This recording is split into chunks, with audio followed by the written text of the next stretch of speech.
का खालसा वाहिगुरु जी की फतेह। आज महाराणा प्रताप जयंती है, सबको महाराणा प्रताप जयंती की हार्दिक शुभकामनाएं। Happy birthday to Maharana Pratap.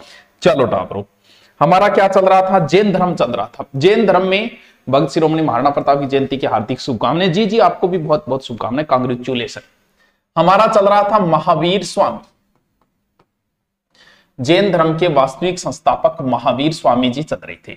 Swami ji की कुछ बातें तो मैंने आपको शॉर्ट ट्रिक में बताई थी।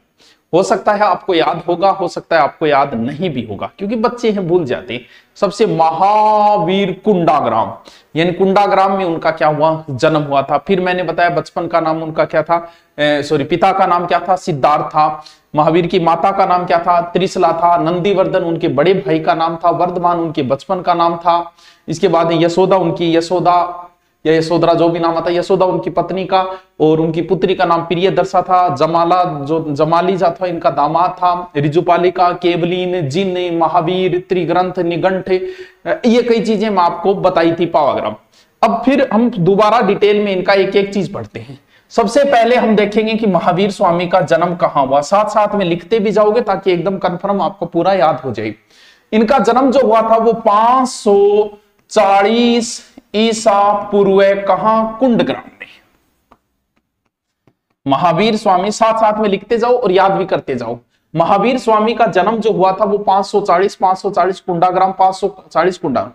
किस वंश से थे? वंश तो इनका क्षत्रिय था ही, क्षत्रिय कुल के अंदर थे। क्षत्रिय कुल में जात्रिक या ज्ञात्रिक कुल, कुल यानी क्षत्रिय हो जाएगा, क्षत्रिय में जात्रिक कुल, ज्ञात्रिक कुल, ज्ञात्रिक कुल।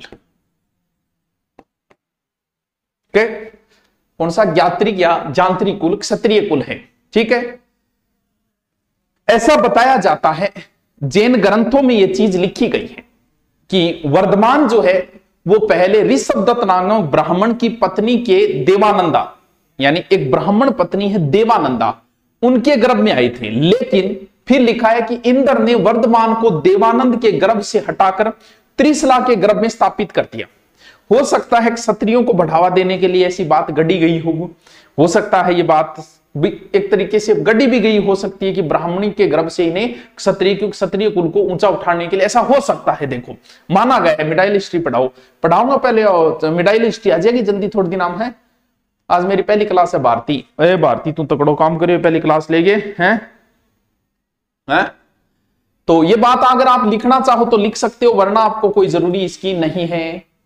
तो कहते हैं कि जब इनका जन्म हुआ, किनका? महावीर स्वामी का, तो ऐसा कहा गया कि देवताओं ने आकाशवाणी की थी कि या तो ये चक्रवर्ती सम्राट बनेगा या फिर बहुत परम ज्ञानी सन्यासी बनेगा। देवताओं पुराने टाइम में आकाशवाणी होती, आजकल तो आकाशवाणी वही कौन क्यों बारा पा सुना कौन मोबाइल अपन खाना वाला आकाशवाणी अपन सुने को नहीं। शंकरलाल शर्मा के कह रहे तू है।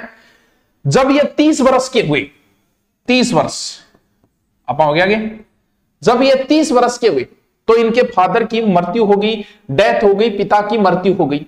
उनका अग्रज था नंदीवर्धन, यानी बड़ा भाई था कौन? नंदीवर्धन। तो पिता नंदीवर्धन राजा बनेगा, क्यों? बड़ा बेटा बनेगा।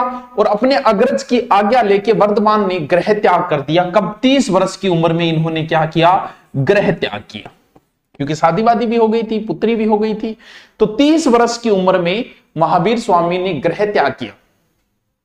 अब लिखा गया है कल्प सूत्र में, क्योंकि हमें कहीं ना कहीं ग्रंथों से ही तो इनकी जानकारी मिलती। साथ साथ में लिखते जाओ, इंटरेस्टिंग लगता जाएगा। पॉलिटी क्लास कब आएगी? जल्दी आ जाएगी। 12 वर्ष तक सन्यासी रहे। पढ़ाओ, मुझे बहुत जल्दी समझ में आ जाता है। Thank you sir. 12 वर्ष तक सन्यासी जीवन जिया, भयंकर तपस्या की। यानी कहते हैं कि इनके पास एक ही वस्त्र था, वो वस्त्र ही नहीं बदला उन्होंने, केवल एक ही वस्त्र पहने रहा 12 वर्ष तक। 12 वर्ष मतलब 30 + 12 कितने हो गए? 42 हो गए। कमेंट 30 + 12 कितने? 42। 42 वर्ष की उम्र में उन्हें इन्हें ज्ञान प्राप्त हुआ कौन सी जगह? जंबिका ग्राम के निकट उज्जुवालिका नदी या रिजुवालिका नदी। यानी 12 वर्ष तपस्या की। 12 वर्ष बहुत हुए काबरो, 12 वर्ष तपस्या की, और थाना मात्र 6 महीना ही तपस्या, नौकरी मिल सके। 12 वर्ष तक भयंकर कठोर तपस्या की, एक ही वस्त्र में तपस्या की इन्होंने।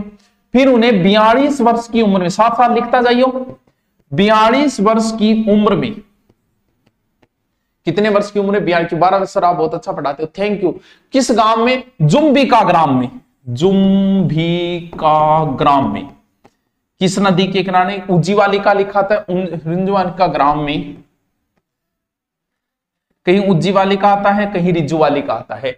गांव में उज्जुवाली का नदी, उज्जुवाली का नदी, उज्जुवाली का नदी के तट पर ज्ञान प्राप्त हुआ। ज्ञान को क्या बोला जाता है? केवलीन, केवल्य बोला जाता है। ज्ञान पुराना मंदिर है साल वृक्ष के नीचे, ज्ञान साल वृक्ष के नीचे। अभी तक तो ठीक है, लेकिन बौद्ध भगवान बुद्ध आते ही गड़बड़ हो जाएगी, दोनों का मेल मिलाप हो जाएगा। माता पिता पत्नी ज्ञान गोलमोल हो जाएगी।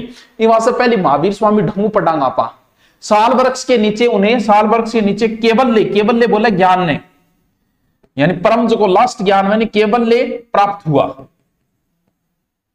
दोबारा रिपीट मारूंगा मैं, साथ साथ में लिखता जाओ थे बस। और सारे सब्जेक्ट आप ही पढ़ाए सर, सभी बोलेंगे ही नहीं ना, सगड़ा कौन पढ़ाई जा रहे हैं।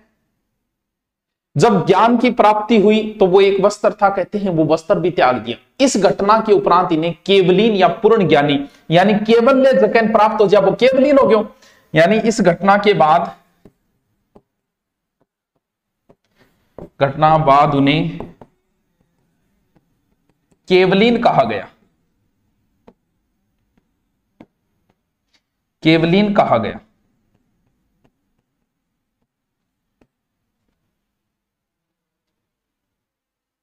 आज के समय में कोई ऐसा नहीं कर सकता। विज्ञान वना जानो और आजकल घटटे में लोगों फिर भी अपन के प्राप्त करना है, अपन केवलीन की जहां नौकरी प्राप्त करनी है। और अपन 12 साल तक करना ही को नहीं, अधिकतम 1 साल है। 1 साल जो ढंग आदमी रड़क काट देनी तो नौकरी मिल जाए। अपन केवलीन तो लेना ही कौन, केवलीन लेना है, लंबी तैयारी चाहिए भाई है। अब क्या हुआ? ज्ञान प्राप्त होते ही सबसे पहले इन्होंने ज्ञान दिया 11 ब्राह्मणों को। कहां दिया? 11 ब्राह्मणों को पावा में ज्ञान दिया। क्यों? ज्ञान नहीं होता ब्राह्मण, तो सबसे पहले महावीर स्वामी ने सर्वप्रथम 11 ब्राह्मणों को उपदेश दिया, जिन्हें 11 गणधर या गंधर्व कहा जाता है। सबसे पहले 11 ब्राह्मणों को पावा में ज्ञान दिया, जिन्हें 11 गणधर या 11 गंधर्व कहा जाता है। ठीक है सर्च पर, thank you thank you thank you. अब इन्होंने पावा में ही जैन संघ की स्थापना की। चलो लिखो, वहीं पर पावा में जैन संघ की स्थापना की। पावा में जैन संघ की स्थापना की। जैन संघ की स्थापना की। चलो 30 साल तक आपके धर्म को प्रचार करे, यानी आसपास की जगह जैसे कौशल है, मगध है, पावा है, नजदीक नजदीक चंपा है, वो जो बिहार के आसपास के जो जनपद है ना। सर एसएसटी सूफी भक्ति आंदोलन भारतीयों प्रति ब्रिटिश नीति कई टॉपिक है, ये सब पढ़ेंगे, वीडियो ही डाल दो इनके। हाँ वीडियो करवाएंगे, सूफी वगैरह करवाएंगे हैं। अंजू बाराठी जरूर कराऊंगा, कृष्णा सोनी जरूर कराऊंगा। 30 वर्षों तक इन्होंने धर्म का प्रचार किया। कितना साल तक? 30 वर्ष तक। कितना वर्ष उम्र होगी? देखो 30 वर्ष में गृह त्याग करो, 12 साल 30 12 कितना होगा? 42, 42 प्लस 30 72, यानी 30 वर्षों तक धर्म प्रचार किया।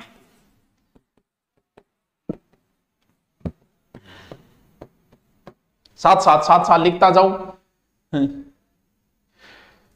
आपने देखा होगा जैन धर्म वाले जब भी आते हैं, इस चीज को आपने नोट किया होगा, ये चलते ही रहते हैं, लेकिन 4 माह फिर कहीं ना कहीं रुकते हैं। कब? जब वर्षा ऋतु आ जाती है, यानी 12 महीने में 4 महीने तक ये धर्म का प्रचार करते हैं। कितने महीने तक? 8 महीने तक।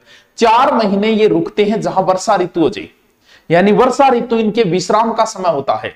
पूरी वार्ता किसी प्रसिद्ध नगर में बिताते थे। आजकल भी जैसे श्रमण आते हैं, जैसे हमारे तारानगर में अभी आए थे, तो वर्षा ऋतु में रुकते, बाकी ये चलते ही रहते हैं हमेशा, यानी 8 महीने तक धर्म प्रचार करते हैं। 8 माह तक धर्म प्रचार और 4 माह वर्षा ऋतु में क्या करते हैं? विश्राम।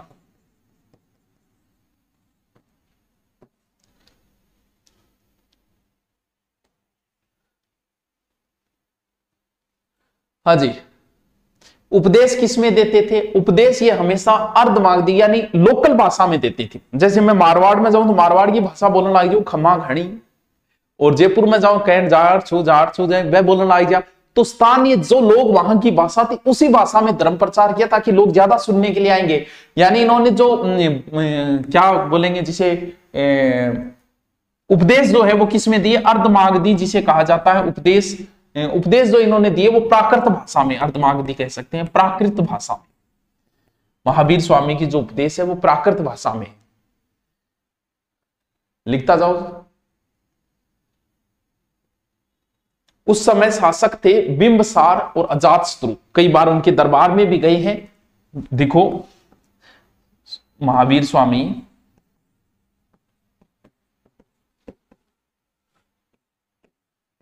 मगध हरियक वंश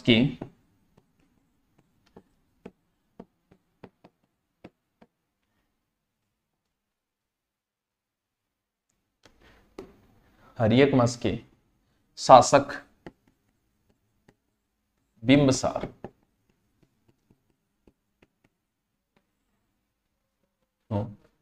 तथा अजातशत्रु के दरबार में जाते थे।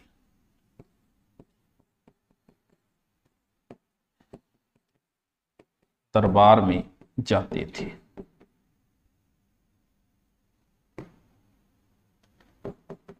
ठीक है। अरे ठीक है सुमन, ठीक है, माय बेस्ट टीचर हो सर आप फ्रॉम बीएसएफ। अच्छा बीएसएफ में गए तुम, बहुत बढ़िया बात है।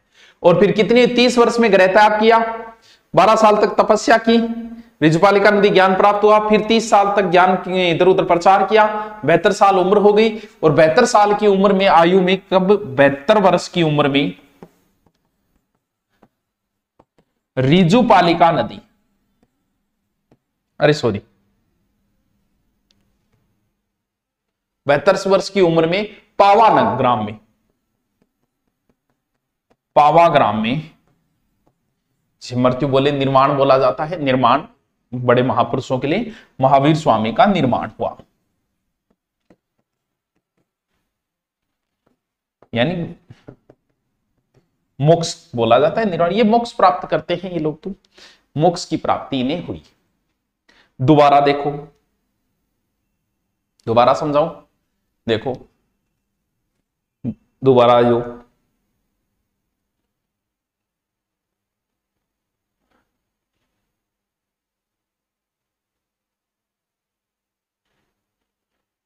ठीक है, दोबारा समझो इस चीज में, क्योंकि इंपॉर्टेंट पार्ट है, हर एग्जाम के लिए फिक्स है, तो ये आप किसी की तैयारी कर लेना। सबसे पहले महावीर स्वामी को 30-40 की संख्या का संबंध है इनके साथ। देखा होगा 30 साल घूमे, 30 साल में गृह त्याग किया, फिर 40 और मान लो, यानी इनका जन्म जो है वो 540 ईसा पूर्व है। हो सकता है किसी किताब में अलग भी लिख दिया गया होगा। जन्म कब है इनका? 540। किस वंश से है? क्षत्रिय वंश से, ज्ञात कुल। 30 साल की उम्र में इन्होंने गृह त्याग किया है। 12 वर्ष तक इन्होंने तपस्या की, तो कितने हो गए? 42 वर्ष की उम्र में ऋजुपालिका ग्राम के अंदर, ऋजुपालिका नदी मान लो, उसमें उज्जुपालिका गांव मान लो, जुम्बिका ग्राम, ऋजुपालिका नदी के तट पर इन्हें ज्ञान को बोलते केवल्य, केवल्य जिसे प्राप्त हो जाए वो केवलीन। इसके बाद महावीर स्वामी किस नाम से प्रसिद्ध हुए? केवली नाम से। सबसे पहले जो ज्ञान दिया वो ब्राह्मणों को दिया। 11 ब्राह्मण थे, उन ब्राह्मणों को ज्ञान दिया जिन्हें 11 गणधर या गंधर्व कहा जाता है। और वहीं पर फिर जैन संघ की स्थापना की। कहां? पावा का संबंध ज्यादा है महावीर स्वामी से। महावीर स्वामी घूम के प्रवचन दिया करते थे, 8 माह तक घूमते थे, 4 माह तक रेस्ट करते थे वर्षा ऋतु के अंदर। उपदेश जो दिए वो किस भाषा में दिए? प्राकृत भाषा के अंदर। किस भाषा में? प्राकृत भाषा में। और फिर ये कई शासकों के, जैसे इनके साथ अच्छे संबंध थे, बिंबसार अजातशत्रु के दरबार में गए, क्योंकि जितने भी साधु महात्मा है वो राजाओं का सम्मान करते थे। क्यों करते थे?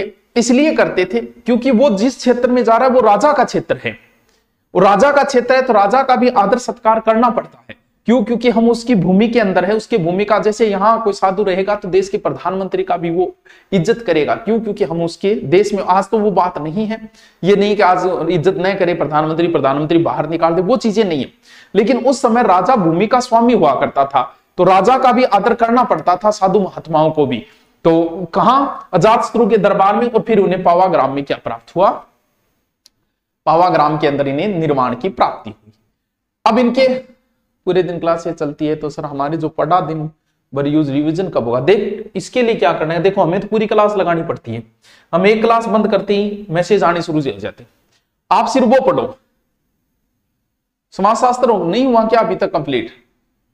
आप वो चीजें पढ़ो जैसे आपको कम आ रही है, जैसे आपको, आप मान लो आपकी रीजनिंग है, रीजनिंग आपको आती है तो आप लाइव क्लास फिर मत लो। जैसे 10 आ रही है तो उसमें से 5 जो आपके लिए जरूरी सब्जेक्ट आप उनकी लो, 5 को छोड़ दो, 5 को फिर बाद में जरूरत पड़े तब पढ़ लेना, अभी सिर्फ 5 किलो जितनी आपको जरूरत है। अब जैन धर्म में एक तो शब्द सुना होगा आपको त्रिरत्न, त्रिरत्न। ये क्या है त्रिरत्न? 3 चीजें हैं त्रिरत्न के। पूछ लेते हैं त्रिरत्न किस धर्म में या निम्न से त्रिरत्न नहीं है? दर्शन, ज्ञान और आचरण। दर्शन, ज्ञान और आचरण। समयक, समयक मतलब सबके लिए बराबर, समयक नाम सुना होगा, समयक दर्शन, सम्मान दर्शन, समयक ज्ञान, समयक ज्ञान, समयक आचरण। लिखो साथ साथ में, किए है गुरुजी, समयक आचरण। ये जैन धर्म के आचरण, ये जैन धर्म के 3 त्रिरत्न हैं। कंप्लीट नहीं हुआ है तो बता देना कौन से टॉपिक है, वो बता देंगे। रीट मैन पेपर के अलग से कोर्स लेना, वो तो अलग हो जाएगा, उसमें मैनेजमेंट वगैरह जो आपके प्री में नहीं है। समयक दर्शन का मतलब है समयक श्रद्धा या समयक विश्वास। यह कहा गया है कि आपको कौन प्रचार करे, आपको, जैसे मैं गुरु हूं आपका, मान लो मैं जो बात कहूं उस पर दृढ़ विश्वास रखो, और ये सिलेक्शन का आधार होता है। तो ये कहा गया कि तीर्थंकर आपको जो कुछ भी कह रहे हैं, जो भी आपको दर्शन दे रहे हैं, दर्शन का मतलब विचार मान लो, श्रद्धा विश्वास जो भी है, यानी सम्यक दर्शन का मतलब श्रद्धा या विश्वास से है, यानी सीधा ब्रैकेट में आप लिख सकते हो श्रद्धा या विश्वास। यानी तीर्थंकरों ने जो भी बात कही है, जो भी उपदेश दिया है, उन पर विश्वास रखो, दृढ़ विश्वास रखो। उन्होंने जो बातें बोली है उन पर दृढ़ विश्वास रखो। वो क्या है? वो सम्यक दर्शन है। फिर समय ज्ञान, समय को मतलब साचो ज्ञान, यानी वास्तविक जो को ज्ञान है वो जैन धर्म को ही है।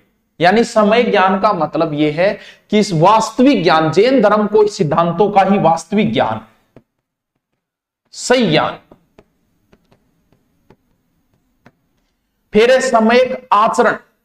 आचरण का मतलब चरित्र, यानी चरित्र आछो होना चाहिए, कुकर्मा और दुराचार दूर रहना चाहिए। बोड़ सारगो दूर तक चाले, 2 खेत दूर तक चाले बाऊ, यानी बुरे कर्म और दुराचरण, बुरा आचरण और दूर रहना चाहिए। सुकर्म व सदाचार को पालन करना चाहिए। आचरण को मतलब अच्छो आचरण। ये जैन धर्म के बच्चों 3 क्या है? त्रिरत्न है। एक बार टीचिंग टीम को कॉल की है तो टॉपिक भी बताए हैं। आप रचना टॉपिक लिखिए और व्हाट्सअप कर देना 97 पर, ठीक है? देखिए मैं करवा दूंगा, ओके? जो भी प्रॉब्लम आए उन पर व्हाट्सअप कर दिया करो। अब एक चीज हो रहा, जैन धर्म में 3 त्रिरत्न है, 5 अणुवर्त है। कितने? 5 अणुवर्त। बस जैन धर्म अपना कंप्लीट। अब है 5 अणुवर्त। ये गृहस्थों के लिए वैसे 5 अणुवर्त। सुनिए डायग्राम, जैन धर्म में 3 त्रिरत्न है, 5 अणुवर्त है। पहले 5 चीजें आपको बताई थी, याद है क्या? कौन कौन सी बताई थी? कि जैन धर्म की 5 चीजें बताई थी। अहिंसा, कि हिंसा नहीं करनी है, मन वचन कर्म क्या हुई कौन करनी है, हिंसा ने तो करनी ही कौन है।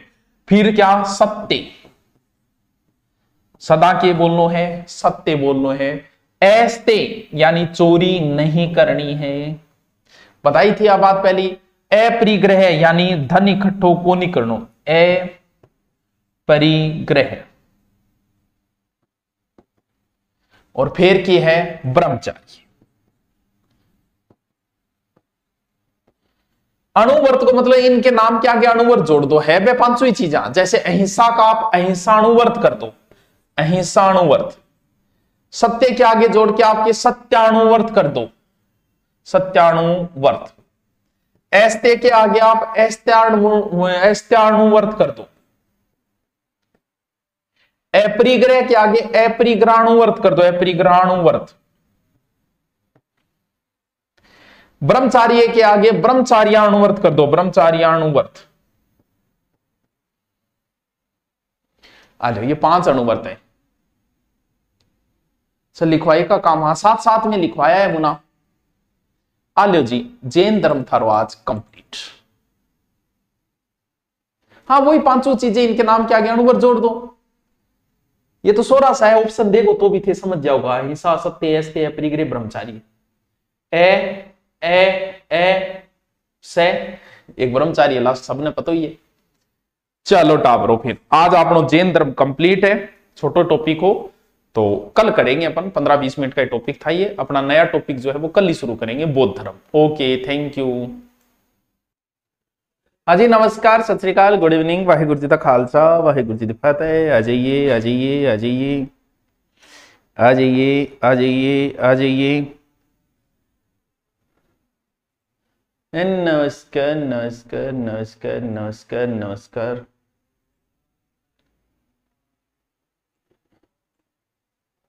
चलो, जैन धर्म कंप्लीट हो गया था, लेकिन कुछ बातें हम आज और बताते हैं आपको। जैन धर्म से संबंधित कुछ बातें, फिर हम बौद्ध धर्म शुरू करेंगे।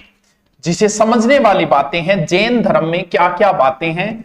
कई बार ऐसे प्रश्न आपको कोई भी पूछ सकता है, जैसे इंटरव्यू में पूछ ले जैन बौद्ध में अंतर बताइए। ऐसे देखिए, जैन धर्म की बातें कह दो, चाहे महावीर स्वामी की बातें कर दो, बात तो घूम फिर के एक ही है। भले ही आप महावीर स्वामी की बातें कह दो कि उन्होंने कौन कौन सी बातें बताई, कौन कौन सी मान्यताएं थी। देखो, वेदों को मान्यता नहीं। जैन धर्म जो पनपा था ना, वो मैं पहले ही बता देता हूं कि ब्राह्मण धर्म के विपरीत पनपा था ही। तो जो चीजें ब्राह्मण मानेंगे वो तो फिर वो नहीं मानेंगे। और ब्राह्मण किनको मानते थे? वेदों को प्रमाणिकता मानते थे। तो जैन धर्म जो है वो वेदों को प्रमाणिकता कतई नहीं मानता है कि वेद पूर्णतः सत्य, इस बात को नहीं मानते। यज्ञवाद, कर्मकांड, इन सब चीजों के जैन धर्म या महावीर स्वामी जी इन सब के विरोधी थे। महावीर स्वामी ने वेदों की प्रमाणिकता को अस्वीकार कर दिया कि पूर्णतः प्रमाणिक नहीं है। क्यों? क्योंकि इस बात को आप सब जानते हो कि जैन धर्म के लोग सबसे पहले महत्व किसको देते हैं? अहिंसा को। हिंसा इनको कतई पसंद नहीं है, 0% भी पसंद नहीं है। जब हिंसा, और जबकि हमारे यज्ञों के अंदर जैसे अश्वमेध यज्ञ में अश्व की बलि दी जाती है, और तो फिर जाहिर सी बात है यार, यज्ञों को मान्यता नहीं देंगे महावीर स्वामी। तो फिर हिंसक यज्ञों को ये नहीं मानते हैं, यानी महावीर स्वामी वेदों को नहीं मानते हैं। नंबर 2 बात, ईश्वर संबंधी विचार। कभी ईश्वर है कि नहीं है, ईश्वर संबंधी विचार क्या रखते हैं जैन धर्म वाले? ईश्वर संबंधी विचार या महावीर स्वामी का ईश्वर संबंधी विचार। पहली बात तो इस मत में मतभेद है, मानते भी है नहीं भी मानते। वैसे देखें, लास्ट अगर देखें तो जैन धर्म ईश्वर के, जैन धर्म जो है ईश्वर को, अस्तित्व को स्वीकार नहीं करते, विश्वास नहीं करते, यानी ईश्वर के अस्तित्व का विश्वास नहीं करते, विश्वास नहीं करते। लास्ट इसे ये कहते हैं कि ईश्वर इस सृष्टि का निर्माता नहीं है। उनके अनुसार ये जो संसार है यही वास्तविक है, जो कभी नाश नहीं होगा। ना हवा कभी नाश होगी, ना पानी कभी नाश होगा, ना मिट्टी कभी नाश होगी। ये हमेशा से चली आ रही है, चली आती रहेगी। यानी सृष्टि का ना तो कभी भी सृष्टि का विनाश नहीं होगा। ये जो संसार है वही संसार वास्तविक है। हाँ, नया सिलेबस जारी हो गया बिल्कुल। नंबर 3 बात समझे क्या? जैन धर्म वेदों को नहीं मानते, ईश्वर संबंधी विचार भी मतभेद है कि ईश्वर है ऐसा नहीं मानते। आत्मवाद, आत्मा, ईश्वर में तो विश्वास नहीं रखते महावीर स्वामी, लेकिन आत्मा की अमरता पे विश्वास रखते हैं। ईश्वर में नहीं रखते, आत्मा की अमरता में रखते हैं।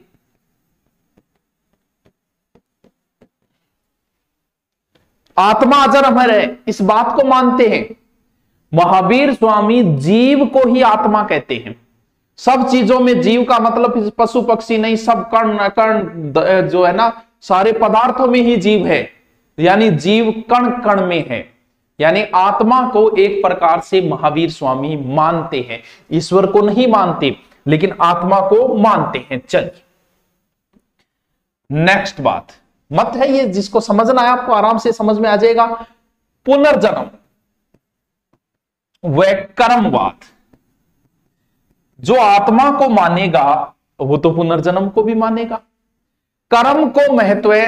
गुरुजी मेरी समस्या समाधान कीजिए, एक सिम पर 2 कोर्स ले लिए हैं तो अब क्या करूं, अब कुछ नहीं कर सकता, तो एक ही सिम पे है तो 2 के 1 में ही चला, ठीक है।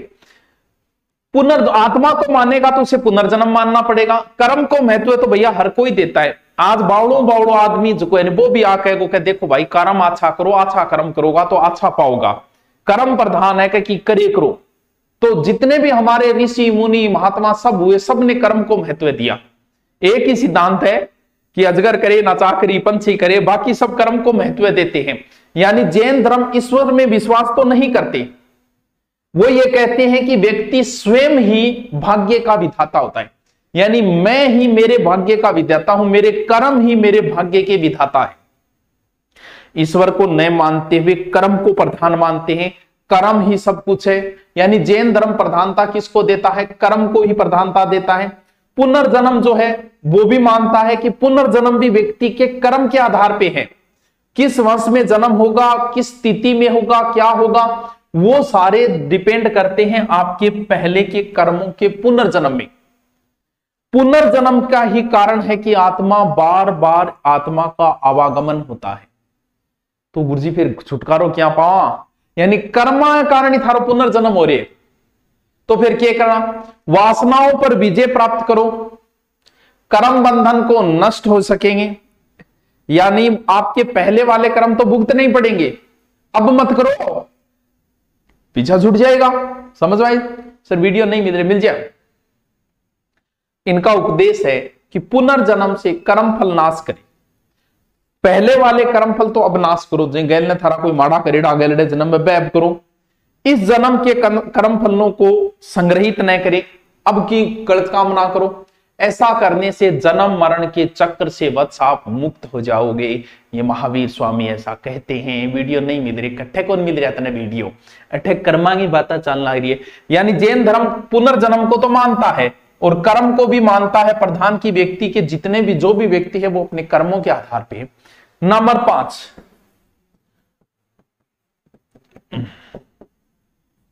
सामाजिक भेदभाव को मानता है या नहीं मानता। सामाजिक समानता, महावीर स्वामी ने कोई ऊंच बीच नहीं रखा। उन्होंने सभी वर्ण यानी क्षत्रिय ब्राह्मण वैश्य जो भी है सभी वर्णों को उन्होंने स्थान दिया। लेकिन क्योंकि बात सीधी सी है, मोक्ष प्राप्त करने का अधिकार सबको है, भले ही वो ब्राह्मण हो, भले क्षत्रिय हो, भले वैश्य हो, भले ही शूद्र हो। महावीर स्वामी ने इस बात को लेकिन धीरे धीरे जो है वो एक तरीके से इसमें जातिगत भेद होते गए। उच्च वर्ण के लोग ज्यादा आते गए और निम्न वर्ण के इसमें कम आते गए जैन धर्म के अंदर। अब बात हम करते हैं किसको, नारी की क्या स्थिति है, यानी नारी की स्वतंत्रता, नारी स्वातंत्रता। आराम से समझते जाओ, सब समझ में आएगा। पार्श्वनाथ जी कौन से 23वें तीर्थंकर, उन्होंने नारी को भी मोक्ष का अधिकारी माना है, निर्वाण का अधिकारी माना है। कम उम्र में रोग लगना पुनर्जन्म का कारण, पुनर्जन्म को नहीं यार अपना ही शुरुआत में इसी परिस्थितियां रेडी है। बचपने का खान पीन जो है वो जवानी में, उस जवानी का खान पीन आपका बुढ़ापा निर्धारित करेगा। तो अब के खा रहे होते बात चीज बुढ़ापे में था नहीं, अब अगर थे सही नहीं खानो खा रहे हो तो बुढ़ापे में परेशानी, क्योंकि जवानी में कोई प्रॉब्लम को नहीं है, बाद में आए। हाँ, महावीर स्वामी ने जैसे 23वें तीर्थंकर पार्श्वनाथ जी, इन्होंने महिलाओं को भी अधिकारी माना है मोक्ष का। महावीर स्वामी ने भी अपने संघ में महिलाओं का प्रवेश कर दिया था और स्त्रियों के 2 वर्ग बना दिए। जैसे पुरुषों के थे, स्त्रियों के भी 2 वर्ग हो गए। कौन कौन से? पुरुषों में होते हैं महाशर्मण, तो इनमें हो गई शर्मणीय, और दूसरा जो वर्ग हो जाएगा वो हो जाएगी श्राविकाएं, यानी महिलाओं का प्रवेश था जैन धर्म के अंदर। सर लिखना है क्या? नहीं, इसको समझ लो, टॉपिक लिख लो, कोई जरूरी नहीं है एग्जाम में। ये आपके हाई लेवल के लिए है जहां लिखित वगैरह पेपर हो, वरना इनको लिखने की जरूरत नहीं है। यानी दोबारा बता दूं, आपकी समझ में आ जाएगा। देखो दोबारा समझो।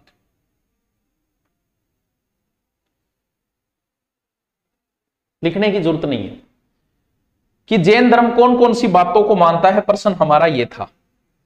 तो सबसे पहले वेदों को नहीं मानता, क्यों ब्राह्मण धर्म के विरुद्ध में पनपा, तो वेदों को नहीं मानेगा, ईश्वर को भी नहीं मानता, ठीक है, लेकिन आत्मा को मानता है, पुनर्जन्म को भी मानता है, कर्म को भी मानता है कि कर्म इसो क्यों है। सामाजिक समानता को इन्होंने मिटाया ही है, लेकिन बाद में वापस पनप गई थी सामाजिक।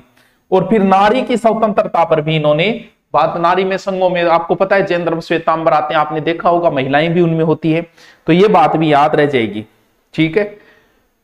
आगे देखो, अब होगा, दुनिया का ऐसा कोई धर्म नहीं है जिसके दो पार्ट न हो। अपने हिंदू धर्म के भी है शैव और वैष्णव, मुसलमान धर्मों के भी दो भाग है शिया और सुन्नी, जैन धर्म के भी दो भाग है श्वेतांबर और दिगंबर, बौद्ध धर्म के भी दो भाग है महायान हीनयान। तो दुनिया का सब धर्मों के दो पार्ट बंट गए, विभाजन हर धर्म का हुआ है, तो फिर जैन धर्म का भी होगा। तो जैन धर्म का विभाजन बता दिया। लड़ाई किस चीज की है? लड़ाई हमेशा मतभेद की है, विचारों की है। आपके विचार आपके भाई से नहीं मिलेंगे, आपकी लड़ाई होगी। आपके विचार आपके पिताजी से नहीं लड़ेंगे मिलेंगे, लड़ाई होगी। आपका विचार आपके धर्म से नहीं मिलते तो आपकी लड़ाई होगी।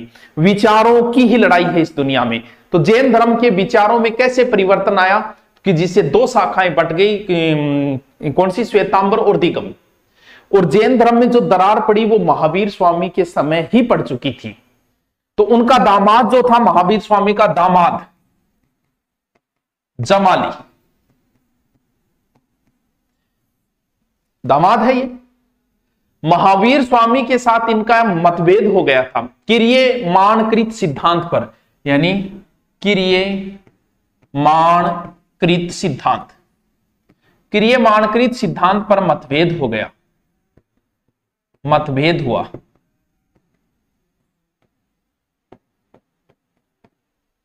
ठीक है, और इस सिद्धांत की वजह से वो अलग हो गई।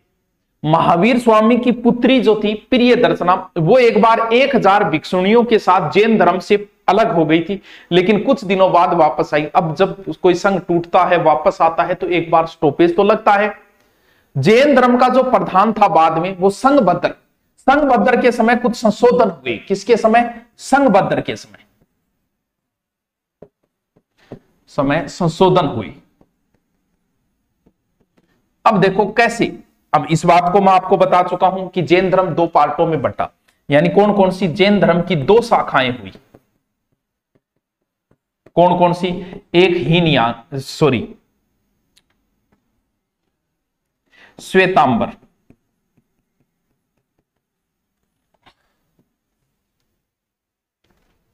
और दूसरी शाखा दिगंबर। अब देखो, श्वेत प्लस अंबर, यानी जो सफेद कपड़े पहनते हैं, जिन्हें आप देखते हो कई बार आते हैं हमारे यहां, वो हो गए श्वेतांबर। और दिगंबर, दिगंबर का संधि विच्छेद होता है दिक प्लस अंबर। दिक होता है दिशाएं, जैसे दिग्विजय यानी दिशाओं को जीतने वाला। तो दिक का अर्थ होता है दिशाएं ही जिनके अंबर है। अंबर बोलते हैं वस्त्र को, यानी जो नग्न रहते हैं यानी वस्त्र नहीं पहनते, वो कौन से हो गए? दिगंबर। और जो श्वेत कपड़े पहनते एक प्रकार से, वो हो गए। अब देखो कैसे बने दिगंबर। कौन से हैं? जो कट्टरपंथी है। सर कट्टरपंथी का मतलब ये हुआ भी, कट्टर किसे बोलेंगे? जैसे मैं कहूं मैं कट्टर हिंदू हूं, मैं कट्टर मुसलमान हूं। कट्टर हिंदू का मतलब ये कि जो हिंदुओं की बातें हैं वो पूरी मानने वाला, ना कि किसी धर्म का विरोध करने वाला। भी आप इसका अर्थ हम लोग उल्टा ले लेते हैं कई बार कि वो कट्टर मुसलमान है, इसका मतलब वो मुसलमानों के सारे नियम मानने वाला है।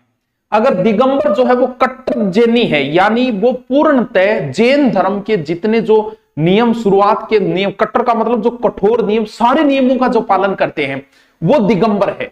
यानी ये एक प्रकार से जैन धर्म के, जैनियों के पूर्णतः नियम यानी कठोरता से जो नियम पालन करते हैं, वही कट्टरपंथी है।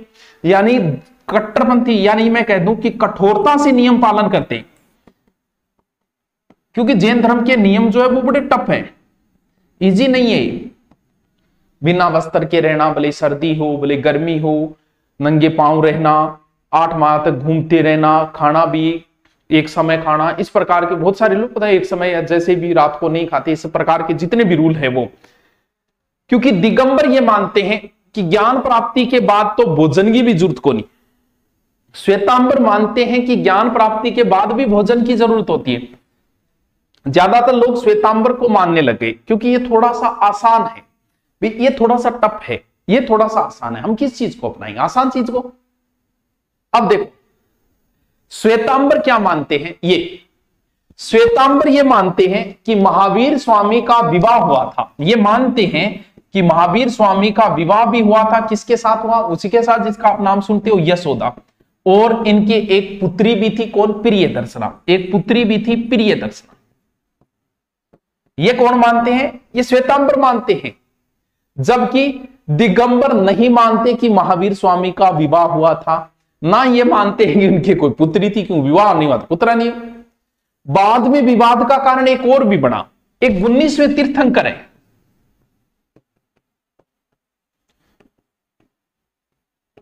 कौन है 19वें तीर्थंकर? मल्लिनाथ जी।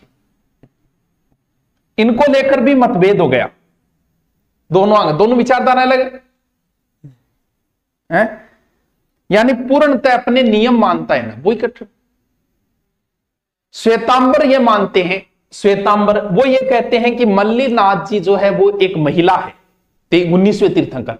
जबकि दिगंबर ये मानते हैं कि मल्लिनाथ जी एक पुरुष है।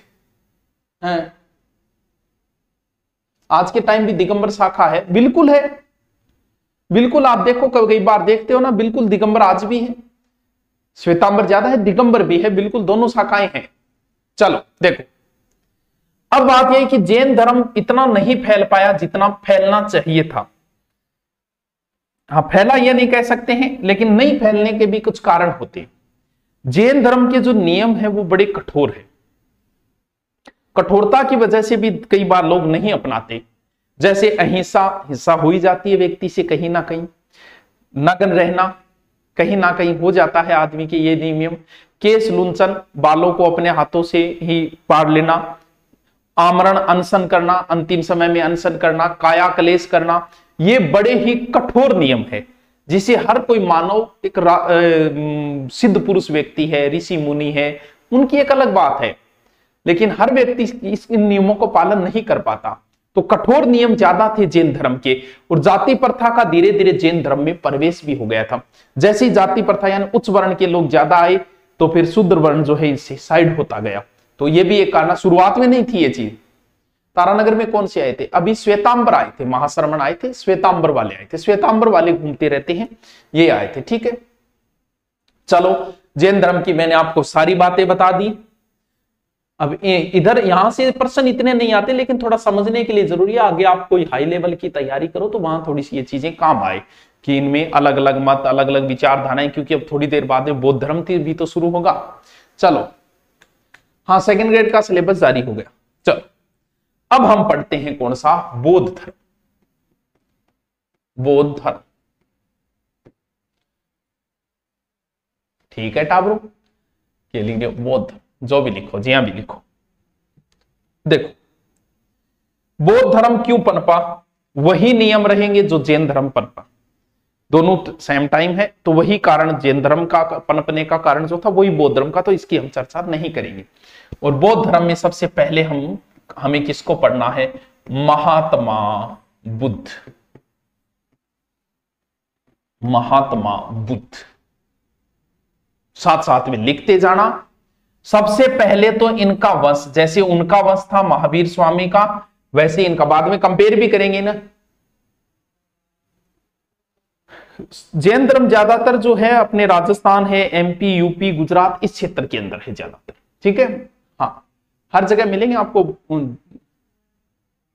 सर पिड़ावा में बहुत जैन रहते हैं, हाँ हो सकता है, कोई बात नहीं है। तुम कौन सा कुल है ये? शाक्य कुल।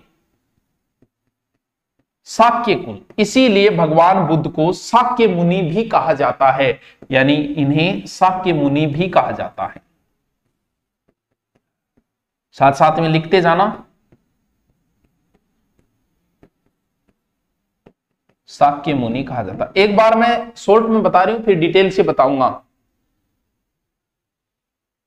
आज के टाइम बिना वस्त्रों के कौन घूमने देगा? नहीं, ऐसी कोई बात नहीं, बिल्कुल घूमते हैं, मैंने खुद देखा है, बिल्कुल घूमते हैं। ये धर्म से संबंधित चीजें हैं, इन पर अड़ंग नहीं आती, वो अपने हिसाब से चलते रहते हैं। कोई देख रहा है, देख रहा है, इस चीज से कोई फर्क नहीं पड़ता। चल, पिता, फादर, ये तो देखो आपकी भावना पे डिपेंड करता है। भाई हम पहनने लग गए कपड़े, पहले हम नहीं पहनते थे, आदि मानव थे। गाय ने कौन से कपड़े पहन रखे, भैंस ने कौन से कपड़े पहन रखे, ऊंट ने कौन से कपड़े पहन रहे, देखते ना है। वैसे ही पहले मानव नहीं पहनता था, पहनने लग गया, ठीक है, नहीं पहनते थे तो चल जाता है। पिता शुद्धोधन,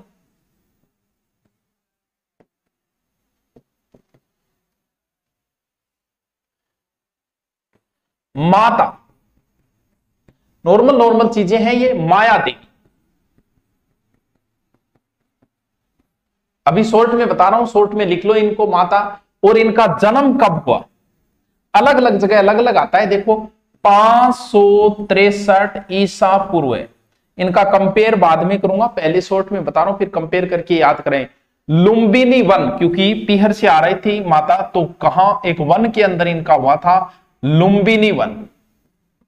लुम्बिनी वन कब हुआ, वैशाख पूर्णिमा, वैशाख पूर्णिमा।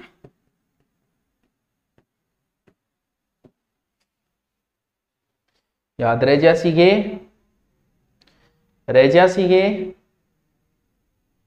रह जा सीगे। बचपन का नाम, बचपन का नाम सिद्धार्थ। सिद्ध हो गए जिनके सारे अर्थ, वही तो सिद्धार्थ है। बचपन का नाम सिद्धार्थ। लेकिन जन्म के बाद इनकी माता की मृत्यु हो गई, तब इनका पालन पोषण जो है वो गौतमी, इनकी मौसी थी प्रजापति, उसने किया, यानी पालन पोषण।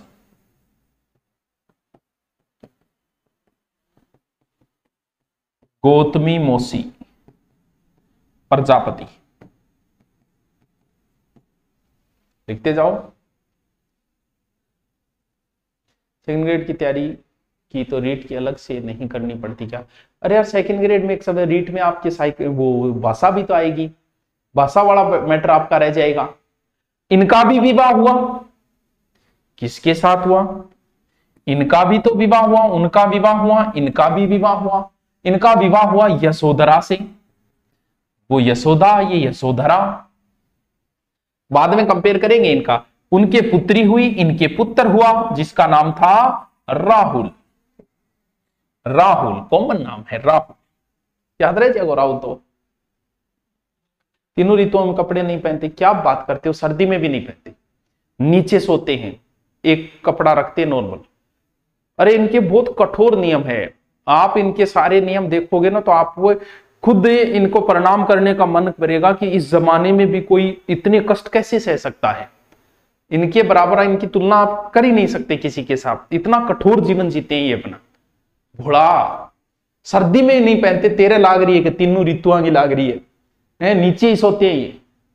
तो इनके कभी पढ़ना फुर्सत से मौका मिले तो, बहुत कठोर नियम है जैन धर्म के, इनको पालन करने वाले लोग क्या बात करते हो, वो तो ऋषि मुनि है, ऋषि मुनियों के लक्षण है सारे के सारे। इन्होंने ग्रह त्याग किया, क्योंकि ये बचपन से ही ऐसी गतिविधियों से जुड़े हुए थे और बातें वैसी करते थे, क्यों पूत का पग पालने दीजिए। फिर वो आपने नेपाल में था, हाँ जी, फिर वो आपने देखा ही होगा कि कुछ कहानियां वो आपने सबने सुनी कि एक बार वो घूमने के लिए गए हुए थे, तब एक मर्द व्यक्ति को देखा, एक बूढ़े व्यक्ति को देखा, तब उन्होंने वो देख लिया कि बुढ़ापा तो मुझ में भी आएगा, मैं भी मरूंगा। तो इस प्रकार की वो बातें वो सब ने आपने जान रखी है, तो बताने की जरूरत नहीं।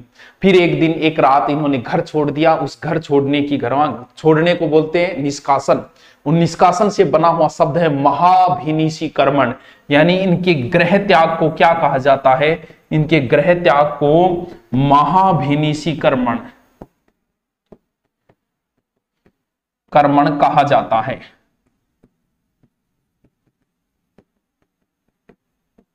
इनके ग्रह त्याग को महाभिनिषि कर्मण कहा जाता है। घर से निकल के ये अपने घोड़े पर चढ़ के 30 योजक दूरी पर आए, और जहां पर ये 30 वो जगह है गोरखपुर के नजदीक, वो जगह अनोपा नदी के तट पर, वहीं पर अपने राजसी वस्त्र त्याग दिए, गहने वगैरह त्याग दिए, ठीक है। और ग्रह त्याग के समय इनकी उम्र जो थी वो 29 वर्ष थी, उनकी 30, इनकी 29 वर्ष में ग्रह त्याग। मैंने तो सिर्फ कुंभ के मेले में जो ऋषि आते हैं उनको ही सुना है, वो अलग है, वो अपने हैं, वो नागा साधु अलग है। बड़ा कौन सा देखिए, चलो छोटी छोटी बातें हैं ये।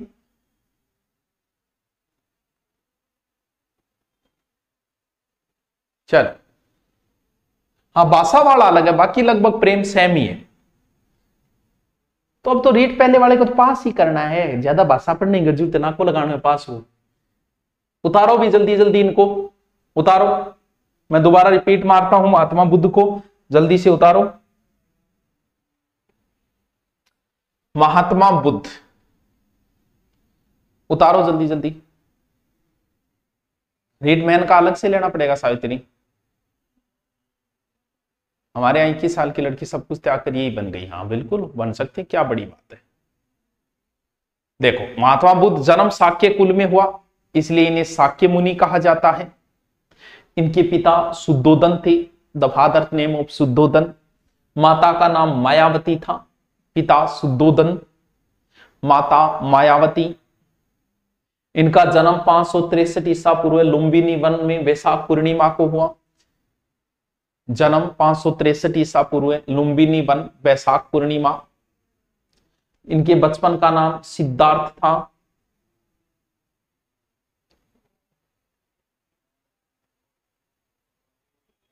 एक पिछली बार 35 आए तो तुम मैंने की तैयारी कर पड़ी, यही पास करते हो प्रेम कला।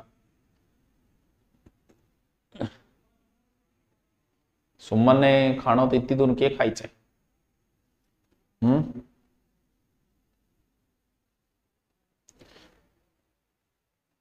देखो विवाह किससे हुआ, विवाह लिखो यशोधरा पुत्र राहुल। कई बार आते हैं ना, यशोदा की, महावीर स्वामी की यशोदा से विवाह हुआ, भगवान बुद्ध का यशोधरा से, और नरेंद्र मोदी का यशोदा बहन है, क्या नाम है, तो कंपेयर करते हैं ना कई बार। फिर इन्होंने 29 वर्ष की उम्र में ग्रह त्याग कर दिया। चलो बाकी तो फिर कल पढ़ेंगे, भगवान बुद्ध को डिटेल से पढ़ेंगे। Okay, thank you.